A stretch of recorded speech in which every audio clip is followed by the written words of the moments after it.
بنگلہ دیش کے انتخابات میں بی این پی اتحاد نے میدان مار لیا۔ بی این پی اور اتحادیوں کا 212 نشستیں جیتنے کا دعویٰ۔ سابق وزیر اعظم خالدہ ضیاء کے بیٹے طارق رحمان کی قیادت میں پارٹی 151 نشستیں حاصل کر چکی۔ جماعت اسلامی 70 نشستوں کے ساتھ دوسری بڑی جماعت بن گئی۔ نیشنل سٹیزن پارٹی صرف 6 نشستیں حاصل کر سکی۔ دیگر جماعتوں نے بھی 12 سیٹیں سمیٹ لیں۔ 3 آزاد امیدوار بھی نشستیں حاصل کرنے میں کامیاب ہو گئے۔ 300 میں سے 299 نشستوں پر انتخابات ہوئے۔ بنگلہ دیش میں حکومت سازی کے لیے 151 نشستیں درکار۔ بنگلہ دیشی میڈیا کے مطابق عام انتخابات میں ٹرن آؤٹ 60% رہا۔ الیکشن کمیشن نے 3 حلقوں میں نتائج کا اعلان مؤخر کر دیا۔ عدالتی مقدمات زیر التوا ہونے کی وجہ سے فیصلہ کیا گیا۔ 3 حلقوں میں شیروپور 2، چٹاگانگ 2 اور چٹاگانگ 4 شامل۔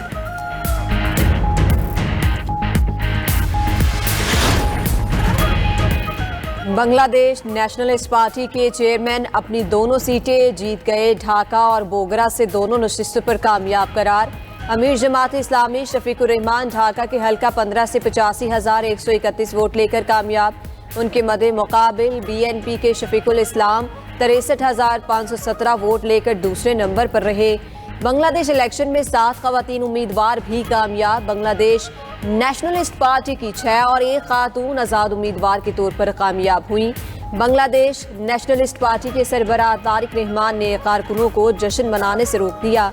مخلوط حکومت بنانے کا عندیہ۔ امیر جماعت اسلامی بنگلہ دیش شفیق الرحمان نے کہا، مخالفت برائے مخالفت کی سیاست نہیں کریں گے۔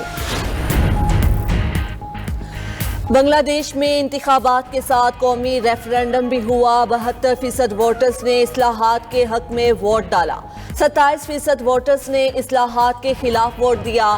بنگلہ دیشی میڈیا کے مطابق ریفرنڈم سے ملک کے مستقبل کے سیاسی اور آئینی ڈھانچے کا تعین کیا جائے گا۔ ریفرنڈم میں وسیع آئینی اصلاحات کی تجاویز مانگی گئی۔ تجاویز میں وزیر اعظم کے لیے 2 مدتوں کی حد اور مستقبل کے الیکشن کے لیے غیر جانبدار نگراں حکومت کی بحالی بھی شامل۔ بنگلہ دیش کے عبوری سربراہ ڈاکٹر محمد یونس نے کہا کہ پورے ملک کے لیے ایک عظیم دن ہے۔ نئے بنگلہ دیش کا آغاز ہو چکا ہے۔ عوام کی طاقت کا اثر سرچشمہ ہے۔ صدر آصف علی زرداری اور وزیر اعظم شہباز شریف کی طارق رحمان کو بی این پی کی شاندار کامیابی پر مبارکباد۔ صدر آصف علی زرداری کا بنگلہ دیشی عوام کو جمہوری عمل کی تکمیل پر خراج تحسین۔ بنگلہ دیش کے ساتھ جمہوری شراکت داری مضبوط بنانے کے عزم کا اعادہ۔ دونوں ممالک کے درمیان مشترکہ ترقی اور تعاون کے فروغ پر زور۔ وزیر اعظم شہباز شریف نے اپنے ٹویٹ میں لکھا، بنگلہ دیش کے عوام کو انتخابات کے کامیاب انعقاد پر دلی مبارکباد پیش کرتا ہوں۔ بنگلہ دیش کی نئی قیادت کے ساتھ قریبی تعاون کا خواہاں ہوں تاکہ اپنے تاریخی، برادرانہ اور ہمہ جہتی 2 طرفہ تعلقات کو مزید مضبوط بنایا جا سکے۔ وزیر اعظم کی جنوبی ایشیا میں امن، استحکام اور ترقی کے مشترکہ اہداف کے حصول کے لیے مل کر کام کرنے کی خواہش۔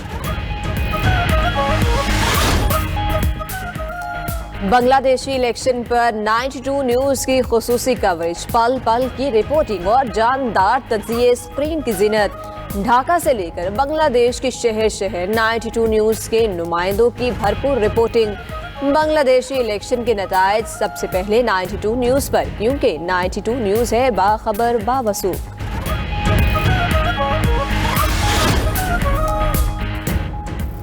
متحدہ عرب امارات نے $2 ارب قرض کی مدت واپسی میں 2 ماہ کی توسیع کر دی۔ یو اے ای نے 17 اپریل تک $2 ارب رول اوور کرنے پر رضامندی ظاہر کی۔ پاکستان اور آئی ایم ایف کے مابین تیسرے جائزہ مذاکرات کے لیے یہ توسیع اہم ہے۔ قرض کی 1 ماہ کی سابقہ توسیع ختم ہونے میں محض 4 دن باقی تھے۔ آئی ایم ایف کے ساتھ مذاکرات کے بعد پاکستان دوبارہ طویل مدتی رول اوور کے لیے رابطہ کرے گا۔ وزیر اعظم شہباز شریف کی صدر آصف علی زرداری سے ملاقات۔ وزیر اعظم نے غزہ پیس بورڈ اجلاس میں شرکت پر صدر کو اعتماد میں لیا۔ پیپلز پارٹی اور مسلم لیگ نون کے درمیان ورکنگ ریلیشن شپ بہتر بنانے پر اتفاق۔ ملاقات میں ملک کی سیاسی، معاشی اور سیکیورٹی صورتحال پر تبادلہ خیال کیا گیا۔ صدر آزاد کشمیر کے انتخاب اور امیدوار کا معاملہ بھی زیر بحث آیا۔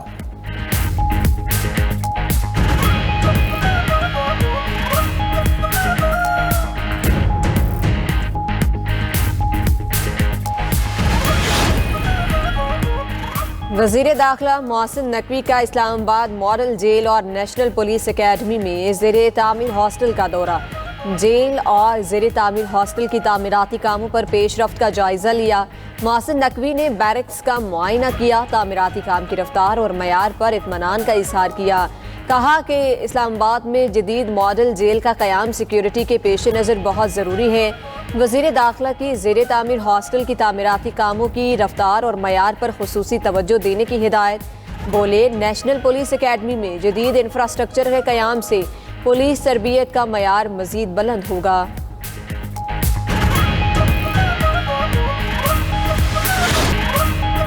बानी पीटीआई की दाईं आंख की बीनाई 85% ज़ाया हो गई। बैरिस्टर सलमान सफदर की रिपोर्ट सुप्रीम कोर्ट में जमा। रिपोर्ट के मुताबिक बानी पीटीआई ने बताया कि अक्टूबर 2025 तक दोनों आंखों की बीनाई नॉर्मल थी। अक्टूबर के बाद उन्हें आंखों में धुंधलाहट की शिकायत हुई। गुज़श्ता 3 माह से उनकी आंख की बीमारी को संजीदा नहीं लिया गया। आंख की धुंधलाहट की बार बार जेल सुपरिंटेंडेंट को इत्तला दी। जेल हुकाम ने शिकायत के अजाले के लिए कार्रवाई नहीं की। 3 माह तक तो सिर्फ आंखों में डालने के लिए कतरे दिए जाते रहे, इसका कोई फायदा ना हुआ। उल्टा दाईं आंख की नज़र बहुत ज़्यादा कम हो गई। बाद में बानी पीटीआई की दाईं आंख की बीनाई अचानक और मुकम्मल खत्म हो गई।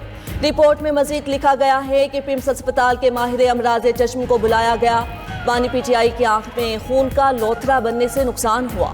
इलाज के बावजूद दाईं आंख की बीनाई सिर्फ 15% है। मुलाकात के दौरान बानी पीटीआई बर वक्त इलाज ना मिलने पर परेशान थे। बानी पीटीआई की आंखों से पानी बह रहा था, जिसे वो बार बार साफ कर रहे थे। बानी की सेहत से मुतल्लिक तहफ़्फ़ुज़ात। अपोजिशन इत्तेहाद आज पार्लियामेंट हाउस के बाहर धरना देगा। बानी पीटीआई से मुलाकात और मुकम्मल इलाज तक धरना जारी रहेगा। तमाम अरकान कौमी और सूबाई असम्बली और सेनेटर्स को पार्लियामेंट हाउस पहुँचने की हिदायत। अपोजिशन लीडर महमूद अचकज़ई का अपोजिशन रहनुमाओं के एजाज़ में इशाया। बानी पीटीआई की सेहत पर इजहार तशवीश। अपोजिशन जमातों का एहतजाज पर मुश्तरका लाहे-अमल अपनाने का फैसला। मौलाना फजल रहमान, अली अमीन गंडापुर और दीगर रहनुमाओं की इशाइये में शिरकत। मौलाना फजल रहमान की बानी पीटीआई को फौरी तिबी सहूलियात देने का मुतालबा। अवाम पाकिस्तान की क़यादत शाहिद खाखान अब्बासी और मिफ्ता इस्माइल का भी तहरीक तहफ़्फ़ुज़ आईन पाकिस्तान के धरने में शिरकत का ऐलान।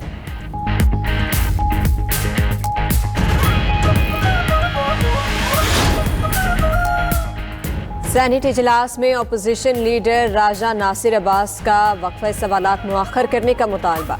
अलामा राजा नासिर अब्बास ने कहा, बानी पीटीआई की सेहत पर गुफ्तगू करनी है, हम ऐवान की कार्रवाई चलने देना चाहते हैं। राना सनाउल्लाह ने कहा, बिल्कुल बात करें लेकिन हमें भी सुना जाए। परवेज़ रशीद बोले, उनसे कह दें ये ना हो हम बोलें तो शोर करना शुरू कर दें।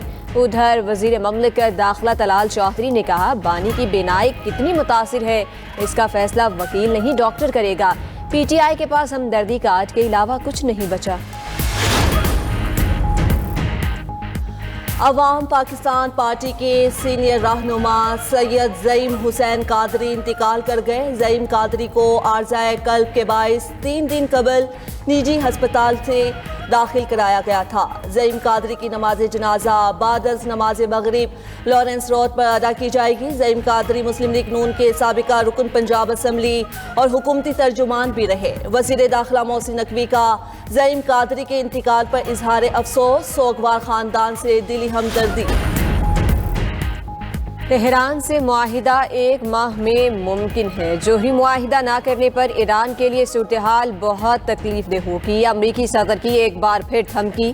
कहा, ईरान के साथ कशीदगी नहीं चाहते लेकिन डील नागुज़ीर है। नेतन्याहू को करप्शन केस पर माफ़ी मिलनी चाहिए, माफ़ी ना मिलना शर्मनाक है। अमरीकी सदर का ओबामा और बाइडन दौर की माहौलियाती पॉलिसी ख़त्म करने का ऐलान।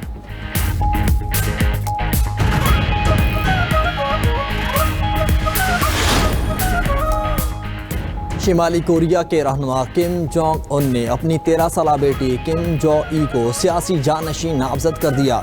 किम जो ई मुस्तकबिल में मुल्क की क़यादत संभालेंगी। किम जो ई हालिया बरसों में मिसाइल तजुर्बात, फौजी परेड्स और दीगर अहम तकरीबात में वालिद के हमरा नुमाया तौर पर शरीक हुई।